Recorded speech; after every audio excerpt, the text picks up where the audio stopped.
Good morning, Chavra. Today is the 12th day of Elul. Welcome, Hanan. Welcome. Good to see you. Sana tova.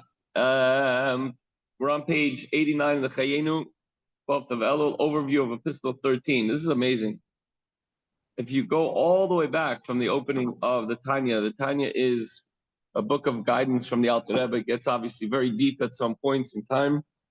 But the Alter Rebbe couldn't possibly meet with every single person every single day to be able to share with them the guidance that he wished to share with them. But obviously, people would come from far and wide.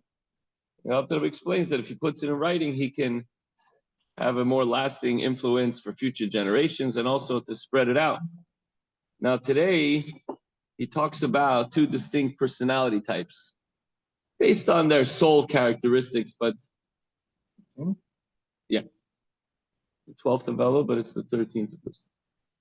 So he says, this is the overview, and we're not going to finish the whole thing today. We're going to continue tomorrow into Shabbos. Oh, and by the way, we're dedicating today's class, commemorating the yahrzeit of Sandy Schneider's mom, Esther Bas Avraham Daiv, and a refuah shlema for Mordechai ben Leah and Sarah Hudel Bas Esther. Thank you, Adam. Now, he talks about two character types, one more introverted, discreet, and contained, and the other extroverted, outgoing, loud, not necessarily obnoxious, but just, you know that guy's in the room when he's in the room. So he says we should strive for inter-inclusion, incorporating the opposite traits. If my personality is to be an introvert, to sit quietly, teach somebody, learn with other people. I know someone who is a really smart guy, sits and learns all the time. I said, why don't you do a Gemara share? Teach people. It's not my thing. To go out of your and the opposite is also true. Somebody who is always loud and outgoing, rah, rah, rah, and to be able to sit down quietly and meditate during davening and learn quietly on his own, it's very difficult to go against the grain of how your soul attributes feel. Nevertheless, ultimately, both stem from one Hashem, and both can elicit Hashem's ultimate and unlimited benevolence. Okay. How abundant is your goodness, which you have hidden away for those who fear you, which you have wrought for these who trust in you before man. So now the first part of the pasuk states that the reward is hidden away. By the end, it gives us a little insight into what this is. The Alter Rebbe now explains that corresponding to these two forms of rewards, the Jewish spiritual service that leads to the reward likewise assumes two forms. There's both the concealed and revealed form of service. What you do when you say Shema at night, nobody's around, that's between you and Hashem. When you're davening, you think people are watching you, especially if you're asked to share a Dvar Torah, that's something that everybody's going to see. And you're going to brush up, you got to lane, you got to lead the services. I'm going to say Shir Chadasha. Altos, Loisotzor, Altos. When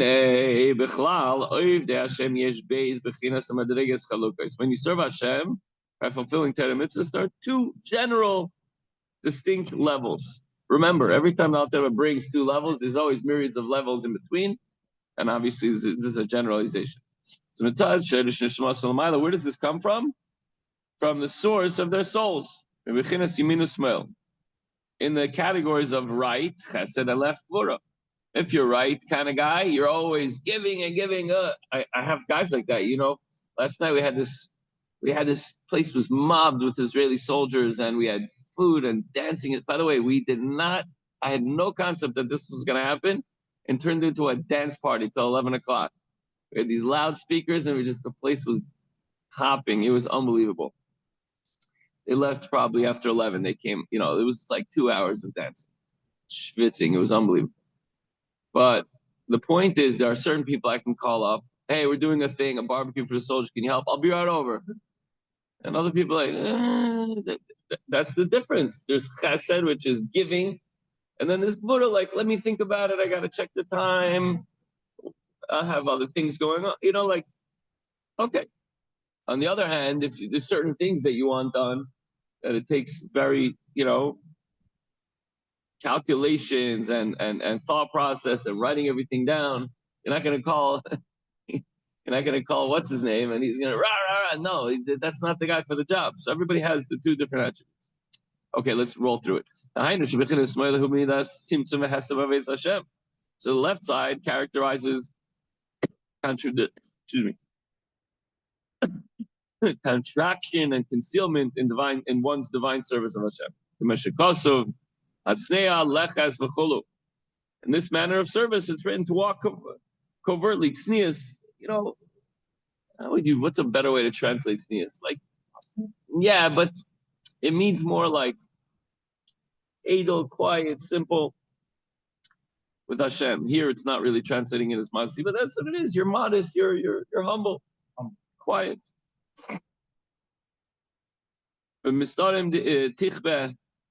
Another verse says, "In secret places, my soul weeps." And in other words, whoever engages in the study of Torah in secret, beautiful. So let's say somebody is studying Torah, you're not going to go and say, "Look at me, you could test me. I know I know everything. I know all the halacha. I know the Gemara." No, doesn't share with anyone what he's learning. On the other hand, when you do share a siyum, you inspire others to learn, right, Yudah? This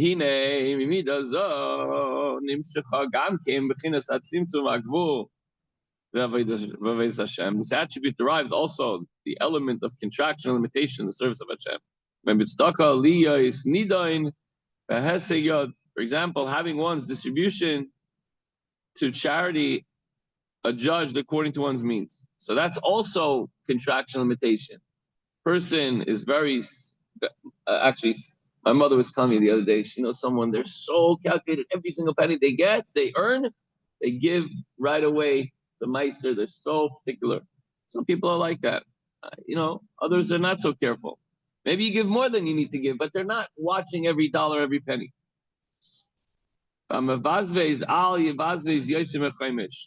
Setting one's limits in the spirit of the teaching, he who gives lavishly should not expend more than 1/5. So it means some people are very, very careful and they're very calculated, and others just they give a lot.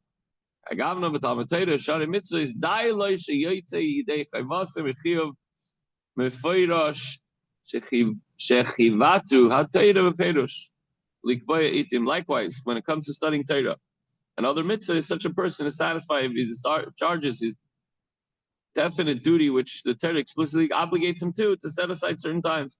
So yes, you have to learn an hour in the morning, an hour in the evening. So he looks at the clock, he goes, okay, it's 8 o'clock. And my Monday night shir, he starts exactly on time. Then there's a break from 9 to 9:10. 9 to 9:10. It's exactly, if he goes 9:01 because someone's asking a question, okay, we're going to resume at 9:11. It's exactly that. Or if it's a minute early, it's like 8:50. Well, I don't do that. But when we're done, it'll be 10 o'clock. He'll go, okay, see you next Monday. Boom, like in the middle of the sentence. Some people are very exact because they have a lot of obligations and whatever. But he does his duties.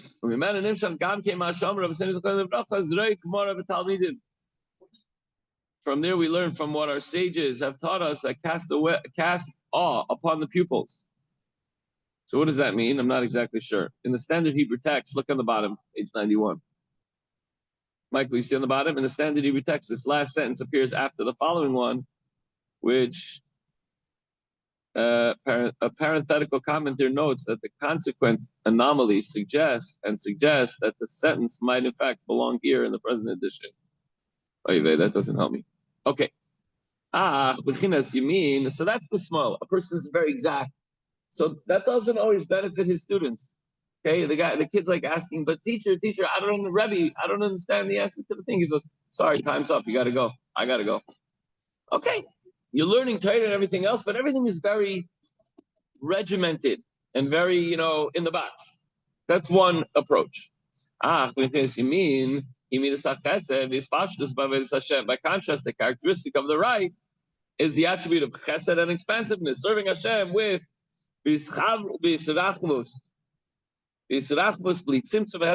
without any contraction or concealment whatsoever. Everybody knows I'm learning right now. I'm davening loud. I'm all over the place, and everybody knows that. As is written, I will walk with I will walk about expansively. What does that mean? Without any contraction or limitation whatsoever.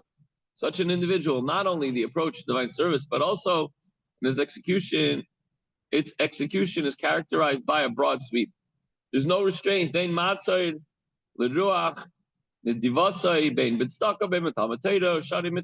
know that if you need something, you go to this guy. He's never going to say no. He's always going to give. He's always going to learn. He's busy doing all the time. How do you get something done? You give it to a busy person, right? He's busy with a million things. We know people like that. And when it comes to tzedakah, when it comes to learning types, the same thing.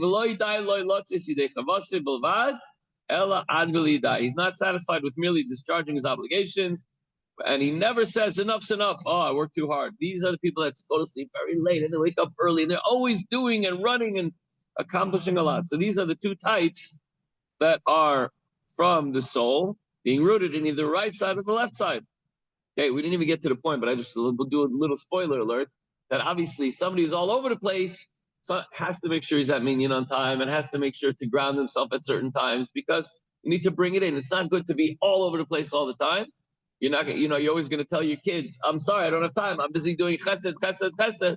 And he grows up and his kids are out of the house getting married. He's like, oh, they don't spend any time with my own children. Or he's all over the place, but he's always tired because he's exhausted. He's going to get burnt out. So sometimes you need to reel it in. What? And the opposite also, if a person is very, listen, I can't do the haftarah this week because it's too late. I only have 3 days, and we'll have to do it next year. No, break out of your natural comfort zone and do it. So Baruch Hashem, we can incorporate both, and we see in our own lives that it happens, right? Good Shabbos.